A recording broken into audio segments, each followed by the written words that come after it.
మోడీ సారథ్యంలో ఎన్డీఏ సంకీర్ణ కూటమి ప్రభుత్వం కొత్తగా పాన్ కార్డ్ 2.0 ప్రాజెక్ట్ ని ప్రకటించింది. 1,435 కోట్ల రూపాయల వ్యయంతో దీన్ని అమల్లోకి తీసుకురాబోతోంది.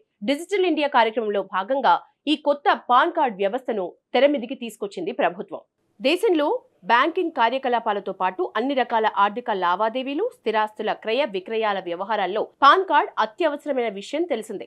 ఆదాయపు పన్ను చట్టంలోని సెక్షన్ 139A కింద 1972లో తొలిసారిగా ఇది అమల్లోకి వచ్చింది. డిజిటల్ ఇండియా ఈ గవర్నెన్స్ లో భాగంగా దీన్ని మరింత విస్తృతం చేయాలని నిర్ణయించింది కేంద్ర ప్రభుత్వం. పర్మనెంట్ అకౌంట్ నంబర్ గా కొనసాగించడంతో పాటు కామన్ బిజినెస్ ఐడెంటిఫైయర్ గా ఈ కార్డును తీర్చిదిద్దనుంది. పన్ను చెల్లింపుదారుల రిజిస్ట్రేషన్ సేవల వ్యాపారాల ప్రక్రియను మరింత సరళతరం చేస్తుందని కేంద్ర మంత్రి అశ్విని వైష్ణవ్ తెలిపారు. కొత్తగా అందుబాటులోకి వచ్చే pan card QR code feature తో పనిచేస్తుంది. పన్ను చెల్లింపులు మొదలుకొని ఇతర ఆర్థిక కార్యకలాపాలని మరింత వేగవంతం చేయటం, బ్యాంకింగ్ యాక్సెస్ ను సరళీకరించడం, పాన్ కార్డుపై ఉండే క్యూఆర్ కోడ్ ద్వారా దరఖాస్తుదారుడికి సంబంధించిన పూర్తి వివరాల్ని డిజిటల్ రూపంలో సేకరించడం ఈ ప్రాజెక్టు ముఖ్య ఉద్దేశం. దేశంలో ఈ వ్యవస్థ అమల్లోకి వచ్చిన తర్వాత ఇప్పటి వరకు దాదాపు 78 కోట్లకు పైగా పాన్ కార్డులు జారీ అయ్యాయి. ప్రస్తుతం అందుబాటులో ఉన్న పాన్ కార్డులను కొనసాగిస్తూనే వినియోగదారులు వాటిని అప్గ్రేడ్ చేయించుకోవాల్సి ఉంటుంది. దీనికోసం అదనంగా ఎలాంటి డబ్బులు చెల్లించక్కర్లేదు. కొత్తగా కేవైసీని ఇవ్వటం,